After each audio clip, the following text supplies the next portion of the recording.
大家好，今次會講解2019年 DSE 試題數學卷1第18題。請大家準備紙筆。先睇一睇題目。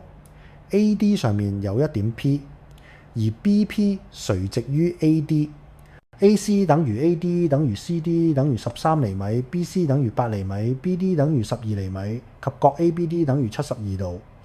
Part A 第一部分，我哋先求角 BAD， 所以考慮三角形 BAD。我哋有角72度，而佢嘅對邊係13厘米，有 up pair 對角對邊，所以可以應用 sin formula。而角 BAD 嘅對邊長12厘米，所以12分之 sin 角 BAD 等於13分之 sin 72度，可以得到角 BAD 等於61.4度。呢一個咧係近似值，我將真確值記於計數機嘅 y。Part A 第二部分啦，我哋要計 CP 嘅長度。呢度咧大家可能要停一停思考下咧，應該用邊一個三角形計 CP 嘅長度。建議大家咧都習慣繪畫平面圖咧，養成良好嘅習慣嘅。遇到困難嘅題目都唔使驚嘅，因為題目提供 AC 等於 AD 等於 CD 等於13厘米，所以三角形 ACD 係等邊三角形，佢嘅內角都係60度。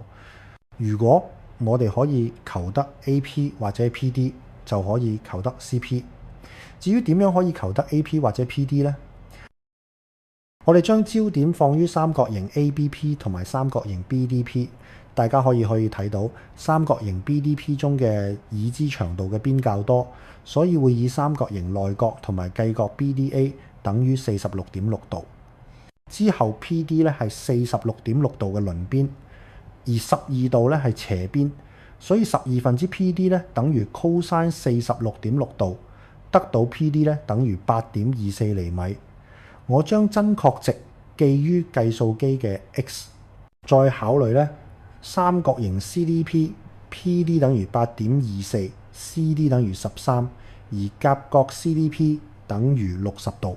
我哋有兩邊一夾角咧，可以用 cosine formula 求得 CP 嘅長度。CP 長 11.4 厘米，我將真確值記於計數機嘅 D。Part B 題目問我哋係咪同意角 BPC 係平面 ABD 同埋 ACD 嘅交角。我哋再睇一睇立體圖，如果角 BPC 係平面 ABD 同埋 ACD 嘅交角，角 CPD 同埋角 APB 都要係90度，而題目已經提供俾我哋角 APB 係90度，所以我哋需要知道角 CPD 係咪90度，係90度咧就答 The claim is correct， 否則答 incorrect。咁我哋將焦點咧就放喺三角形嘅 CDP 中，角 CDP 就60度，對邊咧就係 11.4， 有一 pair 對角對邊，咁所以可以應用 sin formula。角 DPC 嘅對邊咧係13，所以13分之 sin 角 CPD 等於 11.4 分之 sin 60度啦，得到角 CPD 等於 81.2 度啦。因為角 CPD 唔係直角，所以角 BPC 唔係平面 ABD 同埋 ACD 嘅交角。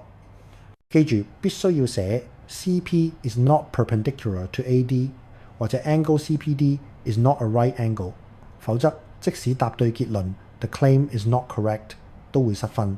有問題可以留言問我，我哋下次見。